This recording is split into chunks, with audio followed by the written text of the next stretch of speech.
Hello, সুপ্রিয় শিক্ষার্থীরা, কেমন আছো?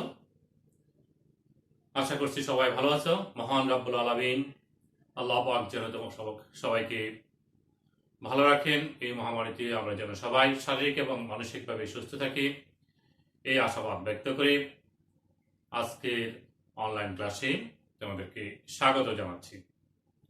পদার্থবিজ্ঞান প্রথম পত্রের তৃতীয় অধ্যায়ের এটি আমাদের পঞ্চম ক্লাস। আজকে আমরা প্রক্ষিপ্ত বস্তুর বা প্রাসের গতি বিষয়ক একটি সৃজনশীল প্রশ্ন আলোচনা করব।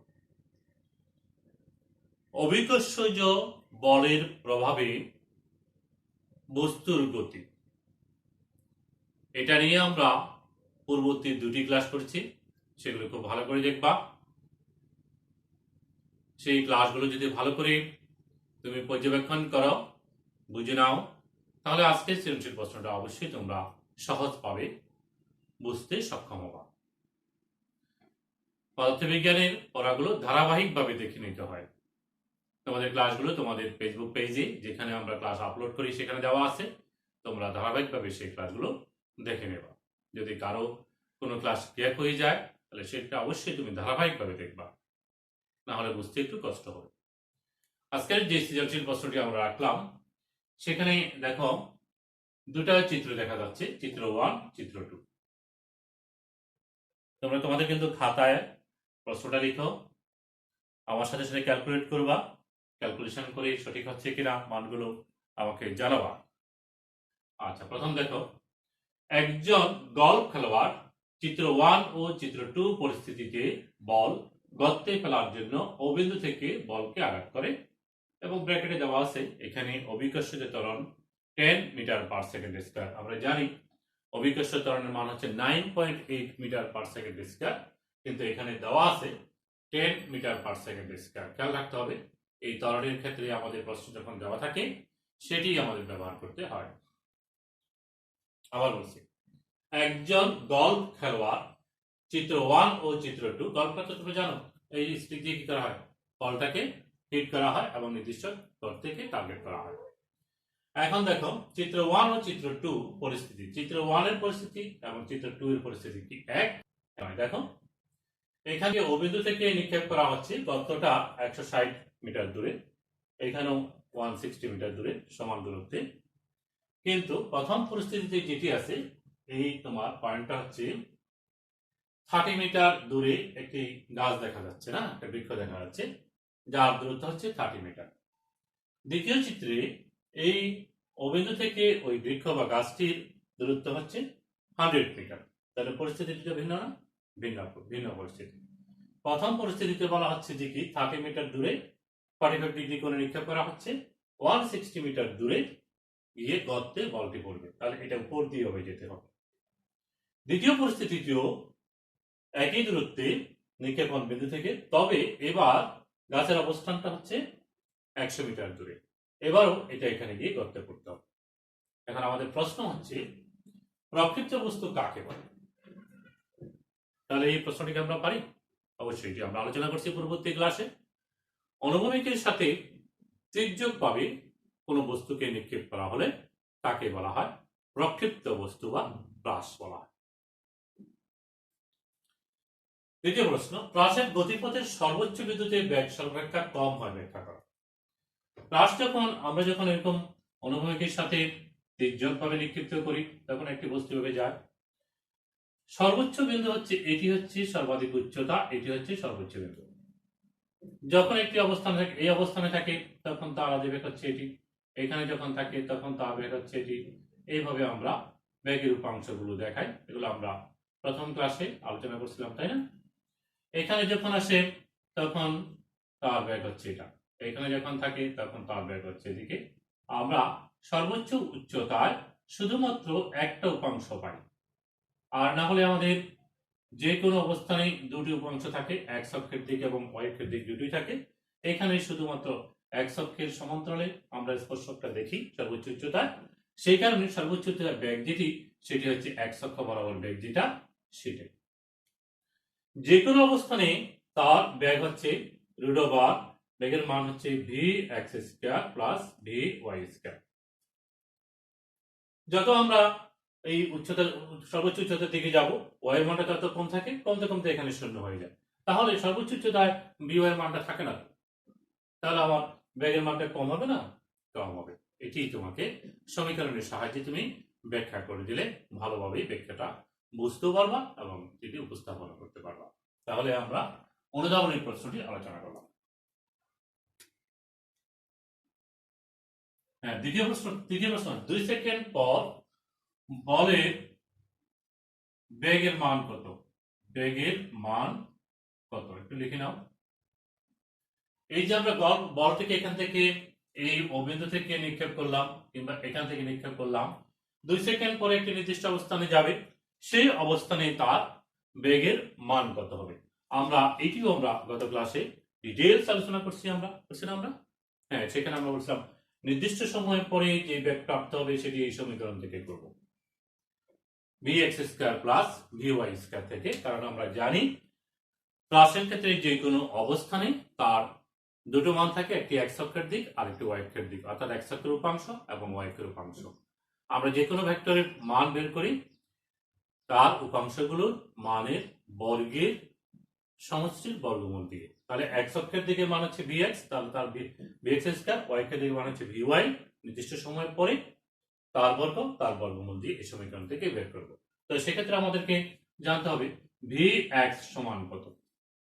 v ইকুয়াল টু প্লাস এটি, প্লাসের ক্ষেত্রে আমরা সেটা জানি vx নট প্লাস axt, এবং প্লাসের ক্ষেত্রে এটিও আমাদের জানা অনুভূমিক দিকে ত্বরণের মান হচ্ছে 0।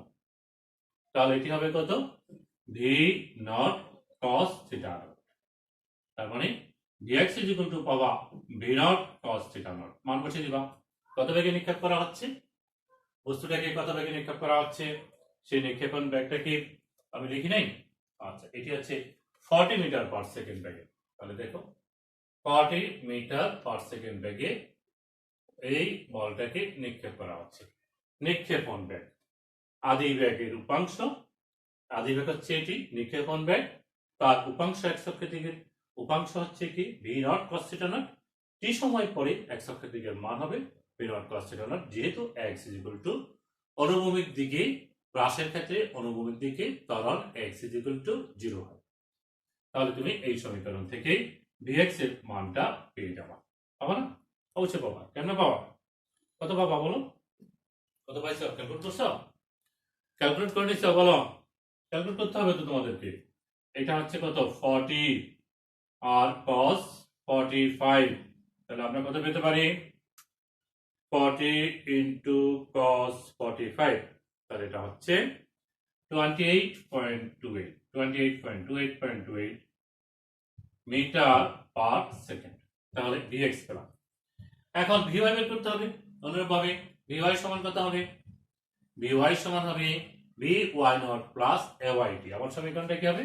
vy সমান হবে vy নট প্লাস ayt। দেখো একটু পরিবর্তন করে দিচ্ছি শুধুমাত্র। তাহলে এখান থেকেই আমরা ক্যালকুলেশনটা করে নিয়ে আসি। তাহলে vy নট সমান কত? আদিবেগের উলম্ব উপাংশ হচ্ছে v not sin theta not, ay equal to g minus g। তাহলে আমরা এখান থেকে বসাতে পারবো 40 sin 45 মাইনাস 10 ইন্টু 2, কারণ সময় কত? 2 সেকেন্ড পরে বলা হচ্ছে।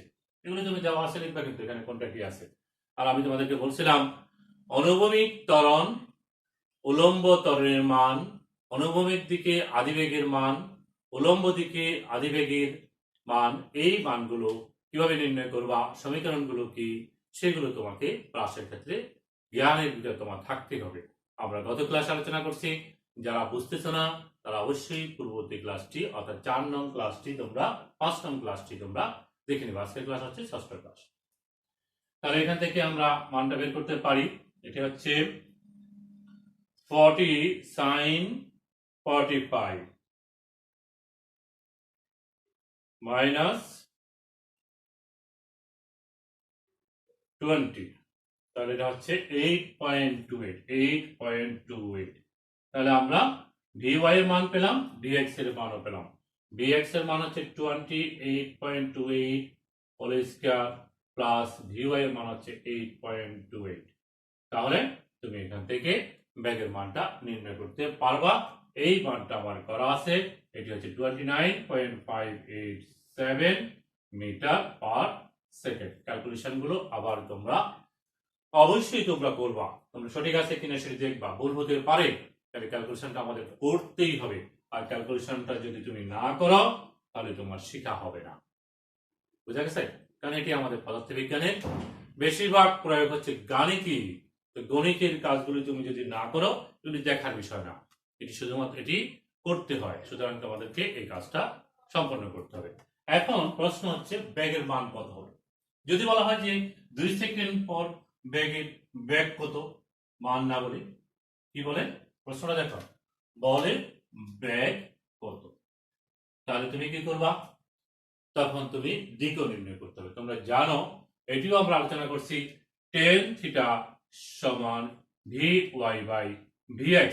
তাহলে theta is equal to tan inverse vy by vx। এই সমীকরণ থেকেই তুমি থিটার মানটা নির্ণয় করতে পারবা। vx এবং vy এর মান আমরা বের করছি, সেটি ওখানে বসিয়ে দেবা এবং ক্যালকুলেটর সাহায্যে থিটার মান বের করবা।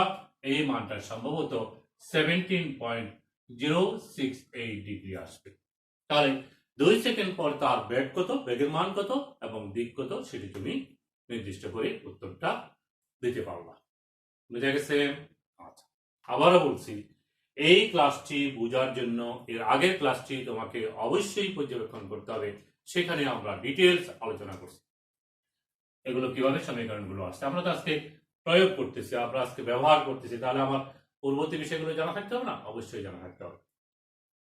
এখন আসো, আমাদের সর্বশেষ কোশ্চেনটা হচ্ছে, উদ্দীপকের কোন চিত্রের বলটি গর্তে পড়বে? গাণিতিক ভাবে বিশ্লেষণ পূর্বক মতামত দাও। এটি আমরা এখন একটু ক্যালকুলেট করে একটু বিষয়টা আমি দেখাতে চাচ্ছি। খেয়াল রাখতে হবে, এখানে কিন্তু আমরা জি এর মান 10 বসাচ্ছি। তাহলে দেখো, এই বলটা গল্ফ বলটা এখান থেকে এখানে যেতে হবে, এখান থেকে এখানে যেতে হবে। তাহলে এখান থেকে এখানে যেতে হলে নিক্ষেপণ বিন্দু থেকে আবার নিক্ষেপণ তলে অর্থাৎ ভূমিতে আসতে যে সময় লাগে, সেই সময়ে একটি বস্তু অনুভূমিক দিকে যে দূরত্ব অতিক্রম করে তাকে বলা হয় পাল্লা। তাহলে এই পাল্লা বা রেঞ্জের মান 160 হয় কিনা সেটি আমরা দেখব। 160 থেকে যদি কম হয় তাহলে বলটা এখানে পড়বে, বেশি হলে দিকে পড়বে, গর্তে পড়বে না। তাহলে আমাকে প্রথম জানতে হবে যে কি নিক্ষিপ্ত বা প্রক্ষিপ্ত বস্তুটার পাল্লা কত। বুঝা গেছে?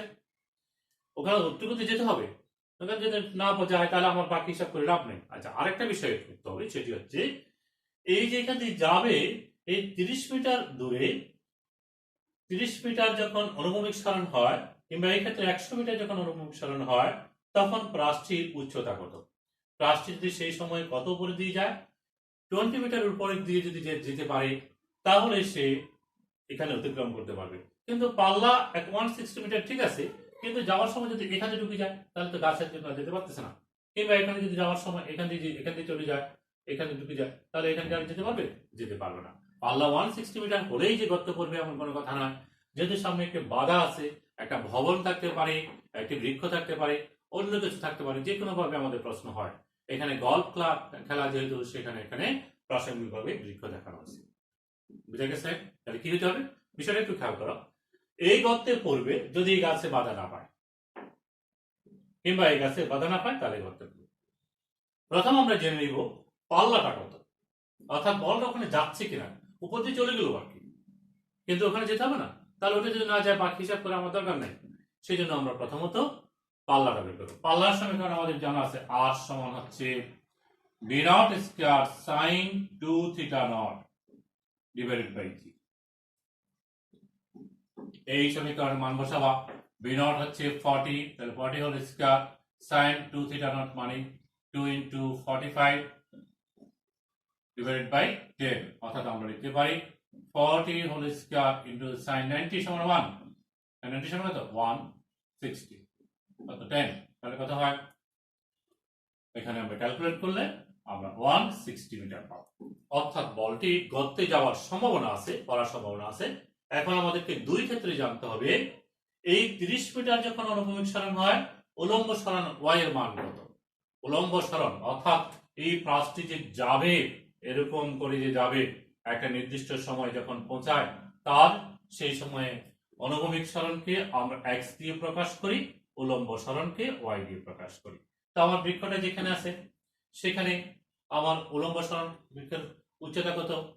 বৃক্ষের উচ্চতা হচ্ছে 20 মিটার, তার মানে y এর মান দেওয়া আছে এখানে 20 মিটার। এখন y এর মান 20 থেকে বেশি হতে হবে, এই প্রকৃত বস্তুটা যাওয়ার সময় তার থেকে বেশি হতে হবে, না হলে তার নিচে হলে এখানে বাধা পাবে। ঠিক তেমনি এখানে x এর মান যখন 100, এখানে দেখো এখানে কিন্তু x এর মান 30, আর এই ক্ষেত্রে x এর মান 30 যখন, y এর মান তখন কত হবে সেটি আমাদেরকে বের করে দেখাতে হবে, এবং আমরা সেখান থেকে ক্যালকুলেট করি বলবো যে এইটার উপর দিয়ে যখন যাচ্ছে কিংবা যাচ্ছে না, যদি যায় তাহলে বলবো হ্যাঁ গর্তে পড়বে, গর্তে পড়বে প্রথম সিদ্ধান্ত হয়ে গেছে, এটা 160 মিটার দূরে যাবে সক্ষম। ওখানে যদি আমরা এইভাবে হিট করলে 40 মিটার পার সেকেন্ড বেগে 45 ডিগ্রি কোণে নিক্ষেপ করে, দুটো দেখো ব্যাগ একই কোণ একই, আমরা যে একই ব্যাগে একই কোণে নিক্ষেপ করতেছি, তাহলে ওখানে যেতে পারবে। দুই ক্ষেত্রে ওই জায়গায় যাওয়া সম্ভব, কিন্তু সম্ভব হবে যদি গাছে বাধা না পায়। বাধা পাচ্ছে কিনা ওই এক অনুভূমিক দিকে সরণের হিসাব থেকে আমরা উলম্ব দিকের সরণের সমীকরণটা বের করে আমরা জানতে পারবো যে এখানে এই সামনে যে বাধা আছে সেটি দ্বারা কোনো বাধাপ্রাপ্ত হচ্ছে কিনা। তাহলে দেখো পাল্লাটা আমরা জেনে গেলাম, ঠিক আছে। এখন আমাদের জানতে হবে প্রথম ক্ষেত্রে y1 লিখি প্রথম ক্ষেত্রের জন্য, b not sin theta not t minus half of gt square. এটা খেয়াল করছো? এটি আমরা কোথা থেকে পাবো? টাইমটা পাবো কোথায়? x এর মানটা আমরা কিভাবে বের করবো এখান থেকে? এই টাইমটা তো নাই, টাইম আছে, টাইম যেটা দেওয়া আছে সেটি কিন্তু একটা আলাদা অঙ্ক, সেখানে বলা ছিল 2 সেকেন্ড পরে বের করতে হবে। তাহলে এই সমীকরণটা তুমি ব্যবহার করবা, করতে পারো। তাহলে সেই ক্ষেত্রে x is equal to v naught cos theta naught t, এখান থেকেই t এর মান বের করবা, অর্থাৎ অনুভূমিক দূরত্ব যেটা t এর মান কত সেটা দিয়ে তারপরে তুমি এখানে বসে y এর মান বের করবা। y যদি 20 হয় তাহলে সেটি করতে পারবে। একইভাবে আবার পরেরটার জন্য, দ্বিতীয় ক্ষেত্রের জন্য তুমি x এর মান বের করবা, x এর মান 100 আছে, সেখান থেকে তুমি t বের করবা, t বের করে তারপরে এখান থেকে y বের করবা। তো এটি এভাবে করা সম্ভব, কিন্তু আরেকটু কম কাজ করা যায়, অর্থাৎ আমরা আরেকটু ছোট কাজটাকে আরেকটু সংক্ষিপ্ত করতে পারি, যেটি আমরা প্রাসের গতিপথে শিখে আসছি। এই t এর মানটা এখানে যদি বসাই তাহলে আমরা একটা সমীকরণ পাই, y is equal to হচ্ছে tan theta naught x minus g divided by 2 b naught cos theta naught whole square, 2 b naught cos theta naught whole square বা 2 b naught square, 2 b naught cos theta naught whole square into x square। এই সমীকরণটা, প্লাসের এই সমীকরণটি আমরা ব্যবহার করতে পারি, বুঝলেন? এই যে আমরা এখানে দেখো t এর মান বসাই দাও, t এর মান এখানে বসাই দিলে কি হবে? এই x divided by v naught cos theta whole square, x divided by v naught cos theta naught whole square, তাহলে 2 v naught cos theta naught আমি বসাইলাম, x এর মান বসালাম, দেখো এই x এর যে t এর মান বসালাম, x divided by v naught cos theta naught, এখানে x divided by v naught cos theta naught বসালে আমরা এই সমীকরণটা পাই না? আমরা এটা মুখস্থ রাখি, এটা প্লাসের সমীকরণ, এটি প্লাসের গতিপথের সমীকরণ। x অক্ষের দিকের সরণ জানা থাকলে y এর ক্ষেত্রটা বের করতে পারবা, y এর দিকের সরণ থাকলে x অক্ষেরটা বের করতে পারবা। এখন যেহেতু আমাদেরকে অনুভূমিক দিকে সরণ দুই ক্ষেত্রে বলা যাওয়া আছে, আমরা দুই ক্ষেত্রে এই সমীকরণটি ব্যবহার করব। প্রথমের জন্য আমরা লিখব tan theta naught x1 minus g divided by 2 b naught square cos square theta naught into x1 square। তো এখানে মানগুলো বসিয়ে দিই আমরা, tan theta naught মানে 45 into x1 হচ্ছে 30, কারণ এই অনুভূমিক দিকে সরণ হচ্ছে প্রথম ক্ষেত্রে 30, minus 10 into 30 whole square divided by 2 into v naught square 40 whole square cos theta naught মানে cos 45 whole square। মানগুলো তোমরা এখানে বসিয়ে ক্যালকুলেট করে দেখো কত হয়। 20 থেকে কি বেশি হয় না কম হয়? 20 থেকে বেশি হবে, 24 পয়েন্ট সামথিং হবে। তাহলে আমরা বলতে পারি যে এই প্রথম ক্ষেত্রে বস্তুটি গর্তে পড়বে। কত হবে এটা 24 পয়েন্ট সামথিং হবে। ক্যালকুলেট করবো, অবশ্যই ক্যালকুলেটর তোমার জন্য রেখে দিলাম, এই ক্যালকুলেশনটা তোমরা করো। করার পরে তুমি দেখবা যে y1 এর মানটা ইজ গ্রেটার দেন কত y, অর্থাৎ 20 থেকে বড় 24 পয়েন্ট সামথিং হবে। ক্যালকুলেশন করে দেখবা, আবার বলছি ক্যালকুলেশন করে দেবো, এটা তোমাদের জন্য রয়ে গেল। ক্যালকুলেশন না করলে তোমরা কাজ করতে পারবে না, শিখতে পারবে না। তাহলে এখানে এইখান থেকে তুমি সিদ্ধান্ত দিতে পারবা, যদি হয়, যদি 24 থেকে বেশি 20 থেকে বেশি হয় তাহলে উপর দিয়ে যাও, তাহলে ওটা উপর দিয়ে যাবো। অর্থাৎ x 30 মিটার যখন অনুভূমিক সরণ হবে, y এর মান হচ্ছে তখন 20 থেকে বেশি, তাহলে এটা এখান দিয়ে গিয়ে এখানে পড়বে, কারণ আমরা আগে বলছি পাল্লা 160 হবে। আর যদি আমরা দেখি যে কি না এটা আর কমে গেছে গা, 15 হয়ে গেছে গা, তাহলে এখন আমরা বলবো যে y1 ইজ লেস দেন 20, তাহলে আমরা বলবো এটি যেতে পারবে না। সেম অনুভূমিক ভাবে দ্বিতীয় চিত্রের জন্য একই রকম ব্যাখ্যা। তখন আমরা এখানে y2 লিখবো, এখানে আমরা x2 লিখবো, এখানে আমরা x2 লিখবো। তারপর আমরা ক্যালকুলেশনটা এখানে করে নেব। x2 এখানে 30 হবে না, এখানে x2 হচ্ছে এটা, এটি হচ্ছে 100, এখানেও x এর মান হবে 100। এটি তোমরা ক্যালকুলেশন করবা, এটি সম্ভবত 37 পয়েন্ট সামথিং আছে। তার মানে সেই ক্ষেত্রেও আমার y1 মানটা y1 অর্থাৎ এখান দিয়ে y1 এই 100 মিটার উচ্চতা y1টা আরো এটা থেকে বেশি হচ্ছে, তার মানে এখান থেকে তখন এটা গর্তে পৌঁছাবে। বুঝা গেছে? আচ্ছা, এইগুলো আমাদের এই সৃজনশীল প্রশ্নের উত্তর থেকে আমরা আলোচনা করলাম যে উভয় ক্ষেত্রে দেখবা ক্যালকুলেশন করে তোমরা পাবা যে দুই ক্ষেত্রেই গর্তে পড়বে। কিন্তু আমাদের মানগুলো যদি একটু ভিন্ন নেই তাহলে কিন্তু আমরা একই পরিস্থিতিটা ভিন্ন রকম হতে পারে। গর্তে সবসময় পড়বে এমন কোনো কথা নাই, কারণ এটা আরো সামনে দিলে কিংবা এটা কিন্তু আমরা আরো পেছনে নিই, তখন দেখো যে বাধাপ্রাপ্ত হচ্ছে। কিংবা এখানে দুটি 45 ডিগ্রি করে নিক্ষেপ করা হচ্ছে, কিন্তু 45 ডিগ্রি করে নিক্ষেপ না করে এটা 45, এটা মনে করলাম 35 হচ্ছে, তাহলে কোন চেঞ্জ করে দিল আমার কি হবে অনুভূমিক পাল্লা, তারপরে একটা নির্দিষ্ট সময় পরে বা নির্দিষ্ট দূরত্বে গিয়ে অনুভূমিক সরণ যখন হয় সেই সরণে y এর মানটা ভিন্ন হবে, তাহলে প্রেক্ষাপটটা ভিন্ন ভিন্ন হয়ে যেতে পারে। এরকম আমাদের অনেকগুলো সৃজনশীল প্রশ্ন আছে, আশা করি তোমরা সেগুলো অনেকগুলো এখন বুঝতে পারবা। আমি তোমাদেরকে একটি সৃজনশীল প্রশ্ন দেখালাম, সেই সৃজনশীল প্রশ্নের আলোকে তোমরা অন্য প্রশ্নগুলো দেখে নিবা। যেমন ধরো আমাদের এরকম একটা প্রশ্ন আছে, এরকম ধরো এরকম দিও, এখান থেকে একজন নিক্ষেপ করলো, এখান থেকে একটা বল নিক্ষেপ করলো। খেয়াল করে দেখো, একটা 45 ডিগ্রি কোণে করলো, আরেকজন 35 ডিগ্রি কোণে নিক্ষেপ করলো। মনে করলাম 30 মিটার পার সেকেন্ড বেগে, এটা 30 মিটার পার সেকেন্ড বেগে। দুইজন খেলোয়াড় দুইটা বলকে, এখানে একটা ফুটবল আছে, এখানে একটা ফুটবল আছে। এখন এই দূরত্বটাও তোমার জানা আছে, এই দূরত্বটাও জানা আছে, এটা মনে করলাম দুইজন 100 মিটার দূরে আছে। আচ্ছা 100 মিটার খুব বেশি হয়ে যায়, তাই না?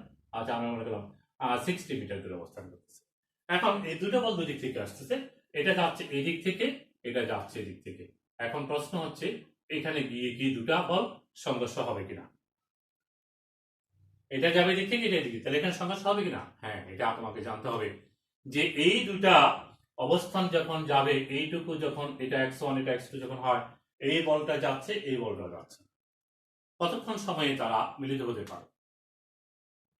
এদিকে x1 দূরত্ব, এদিকে x2 দূরত্ব যদি আমরা বলি, এই যাবে x1 দূরত্বে, এই যাবে x2 দূরত্বে, মনে করলাম দুটাই মিলিত হতে পারে। তাহলে x1 এর জন্য একটি সমীকরণ b naught cos θ naught, y x2 এর জন্য b নট cos θ নট থেকে আমরা x is equal to v, x is equal to v naught cos θ naught, x is equal to ut plus half a t square, সেখান থেকে আমরা x naught is equal to v naught cos θ naught t, সেই x is equal to, তাহলে x1 এবং x2 এর জন্য যে দুটো সমীকরণ বের করতে পারবো। কথা আমি বলতে চাচ্ছি x is equal to v naught cos θ naught অনুভূমিক সরণের জন্য এই সমীকরণটা আমরা ব্যবহার করি না, এটা ব্যবহার করি। তাহলে আমার প্রথমটা যদি x1 যায়, দ্বিতীয়টা যদি x2 যায়, দুটো সমীকরণ আমরা এখান থেকে পেতে পারি। ঠিক, এটা হচ্ছে v naught cos θ naught t, দুটা কিন্তু v নট একই থাকলে কি হবে θ নট 1 θ নট 2 এভাবে লিখতে পারি আমরা ভিন্ন। তাহলে সেই ক্ষেত্রে এই দুটো সমীকরণের যোগফল কত হবে? x হবে এই x1 প্লাস x2 সমান 60 ধরে আমরা এই দুটো সমীকরণ বসাবো। v naught cos θ naught t plus v naught cos θ naught t, এখান থেকে আমরা টাইম বের করব। বুঝা গেছে? ওটা x2 যাচ্ছে, এটা x1 যাচ্ছে, তারপর সংঘর্ষ হচ্ছে ধরে নিচ্ছি। হ্যাঁ, x1 যখন পথ অতিক্রম করবে, এটি যখন x2 পথ অতিক্রম করবে, দুটোই কি একই দূরত্ব অতিক্রম করতেছে নাকি একটি সময় এখান দিয়ে চলে যাচ্ছে, সেটি হচ্ছে কি আমার y1 এবং y2 বের করতে হবে। বুঝা গেছে?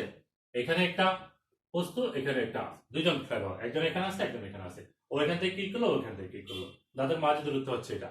এই তাদের মাঝে দূরত্ব মানে হচ্ছে x1 প্লাস x2। তাহলে সেখান থেকে আমরা অনুভূমিক সরণের যে সমীকরণ, সেই সমীকরণ থেকে টাইম বের করবো। টাইম বের করে আমরা এই কতটুকু যাচ্ছে সেই সময়ে, অর্থাৎ ওই যে বলটা নিক্ষেপ করলো y = v not sin theta not t minus half of gt square, এই সমীকরণটা আমরা ব্যবহার করব এটার জন্য y এর জন্য, y2 এর জন্য একই টাইম। আবার কোণটা কিন্তু ভিন্ন, ব্যাগ কিন্তু একই, যা দেওয়া থাকে আর কি এখানে যে তথ্যগুলো সেটার উপর ভিত্তি করে আমরা দেখবো যে কি দুইটাই সমান হচ্ছে কিনা। যদি সমান হয় তাহলে একই উচ্চতা একই সময় গেছে, তাহলে সংঘর্ষ হতে পারে, অন্যথায় সংঘর্ষ হবে না। বুঝা গেছে? আবার প্রশ্ন হয় যে এটা এদিক থেকে যাচ্ছে, এটা এদিক থেকে যাচ্ছে, তাহলে এটার পরিসর কত হবে, এটা কত দূর যাবে, এটা কত, তাহলে আমাদের পাল্লা বের করতে বলে, পাল্লা বের করতে বলে। এখন একটু ফুটবলের কথা বললাম, এরকম আমাদের ফোয়ারা আছে, পানির ফোয়ারা এদিক থেকে গেল, একটা দিক থেকে গেল, তাহলে কোথায় গিয়ে মিলিত হবে, কোন অবস্থানে মিলিত হবে, মাঝখানে মিলিত হবে কিনা, ভ্যালোসিটির উপর ভিত্তি করে আমাদের নির্ভর করবে, কত কোণে নিক্ষিপ্ত হচ্ছে তার উপর ভিত্তি করে এই বিষয়গুলো ঘটবে। তাহলে এরকম আমাদের অনেকগুলো সৃজনশীল প্রশ্ন হতে পারে প্রক্ষিপ্ত বস্তু নিয়ে, তির্যকভাবে যখন বস্তুকে নিক্ষিপ্ত করা হয় সেই বিষয় নিয়ে। যেগুলো প্রশ্ন আছে তোমরা বোর্ডের প্রশ্ন, কলেজের প্রশ্ন, তোমাদের বই পিছনে অনেকগুলো উদ্দীপক দেওয়া আছে, সেগুলো দেখার চেষ্টা করবা, এবং কোনোটায় যদি বেশি সমস্যা মনে হয় তাহলে অবশ্যই আমাকে জানাবা, আমি সমাধান করার চেষ্টা করব। তো অনেকক্ষণ সঙ্গে ছিলাম, এতক্ষণ সঙ্গে থাকার জন্য সবাইকে ধন্যবাদ জানিয়ে আজকের ক্লাসে এখানে সমাপ্তি করছি। সবাই ভালো থেকো, আল্লাহ হাফেজ।